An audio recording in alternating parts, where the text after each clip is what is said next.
Duldul Assam অসমীয়া YouTube চেনেললৈ স্বাগতম যদি ভাল পাই সাবস্ক্ৰাইব কৰি দিব। Hello friends, Duldul Assam চেনেললৈ আপোনালোকক স্বাগতম। আজি এটা নতুন ভিডিও লৈ আপোনালোকৰ ওচৰত আহিছো। আজিৰ ভিডিওটো বন্ধুসকল ভেৰি ইন্টাৰেষ্টিং হ'ব। সেই সকল মানুহৰ কাৰণে যিসকলে নতুনকৈ ইউটিউবত চেনেল খুলিছে আৰু নিজৰ থাম্বনেলটো এট্ৰেক্টিভ কেনেকৈ বনাব কনফিউজ হৈ আছে আৰু কোনটো এপ ডাউনলোড কৰি আৰু ক'ৰ পৰা ডাউনলোড কৰি নিজৰ ইউটিউব থাম্বনেলটো HD কোৱালিটিৰ বনাব পাৰিব। এই ভিডিঅ'ত মই আপোনালোকক গোটেইখিনি কথা বুজাই দিম। আপোনালোকে ভিডিঅ'টো শেষলৈকে চাব। যদি ভাল পায় লাইক কৰি দিব আৰু যদি বেয়া পায় ডিসলাইক বাটনটো আছেই। সো বন্ধুসকল আপোনালোকৰ যদি ইউটিউব চেনেলটো গ্ৰো কৰিব মন আছে তেনেহলে আপোনালোকে এটা কথা মনত ৰাখিব যে আপোনালোকৰ যেটো ইউটিউবৰ থাম্বনেল হয় ভিডিওৰ ওপৰত যেটো থাম্বনেল হয় হেইটো HD কোৱালিটিৰ আৰু যিমান পাৰে ভাল কোৱালিটিৰ এট্ৰেক্টিভ বনাবলৈ চেষ্টা কৰিব। তেতিয়াহে আপোনালোকে নিজৰ ভিউৱাৰ্ছক আকৰ্ষিত কৰিব পাৰিব, নিজৰ ভিডিওটো চাবৰ কাৰণে মাতিব পাৰিব আৰু তেতিয়া ইহঁতে ক্লিক কৰিবলৈ বাধ্য হ'ব। সো আপোনালোকে কেনেকৈ নিজৰ ইউটিউব থাম্বনেলটো এট্ৰেক্টিভ আৰু HD কোৱালিটিৰ বনাব পাৰিব হেইটোৰ কাৰণে মই আপোনালোকক দুটা এপ ৰিকমেন্ড কৰিম যেটো প্লে ষ্টৰত আৰামছে এভেইলেবল পাব। আপোনালোকে এটা হল বন্ধুসকল পিক্স আৰ্ট আৰু এটা হল পিক্সেল এপ। হেইটো মই আপোনালোকক ডেমো দেখুৱাই দিম, ভালকে বুজাই দিম নিজৰ মোবাইল স্ক্ৰিনত। বলা তেন্তে মোৰ মোবাইল স্ক্ৰিনত গুচি যাও। বুম। তো বন্ধুসকল প্ৰথমতে আপোনালোকে কি কৰিব লাগিব, প্লে ষ্টৰত যাব, প্লে ষ্টৰত গৈ পিনে পিক্স আৰ্টটো ক্লিক কৰিব। এই এপটো আপোনালোকে ডাউনলোড কৰিব লাগিব আৰু এইটো এপ ডাউনলোড কৰাৰ পিছত আপোনালোকে আৰু এটা এপ ডাউনলোড কৰিব লাগিব পিক্সেল লেব বুলি। এইটো এপো মোৰ লগত ডাউনলোড কৰা অলৰেডি আছে। সো প্ৰথমতে আপোনালোকে নিজৰ পিক্স আৰ্ট এপত যাব, পিক্স আৰ্ট এপত যাব, তাৰ পিছত ইয়াত প্লাস অপচনটো টিপিব। প্লাস অপচনটো টিপাৰ পিছত আপোনালোকৰ যেটো ফটো আছে হেইটো আপোনালোকে কাট আউট কৰি আনিব লাগিব। মানে আপোনালোকৰ যেটো ফটোটো থাম্বনেলত ইউজ কৰিবলৈ হলে বেকগ্ৰাউণ্ডটো চেঞ্জ কৰিব লাগিব। সেই বেকগ্ৰাউণ্ডটো চেঞ্জ কৰাৰ কাৰণে ইয়াত এটা অপচন আছে কাট আউট বুলি। কাট আউট অপচনটো টিপাৰ লগে লগে আপোনালোকে পাৰ্সন অপচনটো টিপি দিলে হ'ল। পাৰ্সন অপচন টিপাৰ লগে লগে আপোনালোকৰ কি হ'ব, ইয়াত যেটো আপোনালোকৰ ফেসটো আছে গোটেই মানুহটো আপোনালোকৰ সিলেক্ট কৰি ল'ব আৰু বাকি কেইটা বেকগ্ৰাউণ্ড ডিলিট হৈ যাব, ৰিমুভ হৈ যাব। সো ইয়াত সেভ অপচনটো টিপি দিলে হ'ল। এতিয়া বন্ধুসকল আপোনালোকে দেখিছে আপোনালোকৰ বেকগ্ৰাউণ্ডবোৰ সব ডিলিট হৈ গৈছে আৰু আপোনালোকৰ কাট আউটটো বেছি ভালকে এডজাস্ট কৰিবলৈ আপোনালোকে বিউটিফাই অপচনটো এবাৰ টিপি দিব আৰু অটো অপচনটো টিপি দিব। অটো অপচনটো টিপাৰ পিছত কি হয় আপোনালোকৰ যেটো কাট আউট আছে ভাল কৰি এডজাস্ট হৈ যায় আৰু তাৰ পিছত আপোনালোকে ৰাইট অপচনটো টিপি দিলে হ'ল। তাৰ পিছত আপোনালোকে ওপৰত যেটো কাৰ সিন আছে এইটো টিপি দিলে হ'ল আৰু ইয়াত গ্যালাৰীৰ যেটো অপচন আছে ইয়াত টিপি দিলে হ'ল। আপোনালোকৰ ফটোটো সেভ হৈ যাব।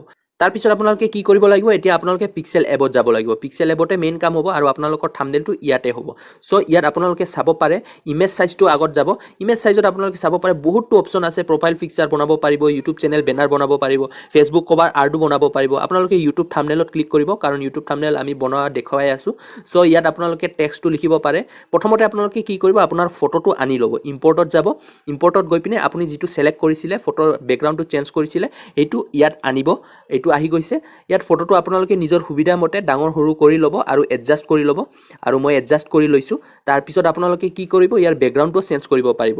ইয়াত এই 1 নম্বৰ 2 নম্বৰ 3 নম্বৰ 4 নম্বৰ অপচনটো টিপাৰ পিছত কালাৰ অপচনটো টিপি দিব।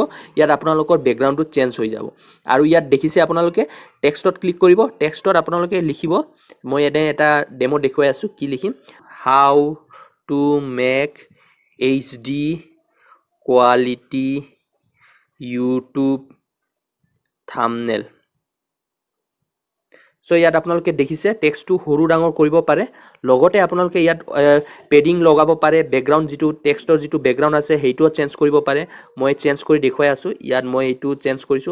তাৰ পিছত আপোনালোকৰ ইয়াত ফন্টটো চেঞ্জ কৰিব পাৰে। ফন্টটো ডাঙৰ কৰি মোটা কৰি ৰাখিব পাৰে আৰু ইয়াত আপোনালোকৰ ষ্ট্ৰক অপচন আছে, ষ্ট্ৰকটো লগাব পাৰে। ইয়াত লাইন স্পেচিং এলাইনমেন্ট গোটেইখিনি আছে আৰু ইয়াত আপোনালোকে 3D শ্যাডো ৰাখিব পাৰে।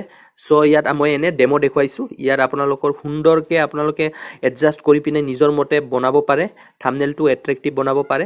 সো আপোনালোকে এতিয়া কি কৰিব লাগিব, সেভ এজ ইমেজ বুলি সেভ এজ ইমেজ দিব আৰু ইয়াত সেভ এজ ইমেজ কৰাৰ পিছত এটা মেইন কাম কৰিব লাগিব। ইয়াতে এটা আসল কথা, সো ইয়াত কাস্টম বুলি আছে। এইটো আপোনালোকে HD কোৱালিটি আৰু ভাল কোৱালিটিৰ বনাবৰ কাৰণে আল্ট্ৰাত টিপি দিব।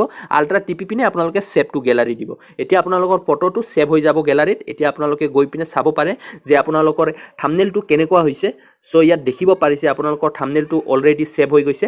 ইয়াত চাব পাৰে ইমান ধুনিয়াকে আৰু HD কোৱালিটিৰ থাম্বনেল হৈ গৈছে, কোনো ফাটাফাটি নাই।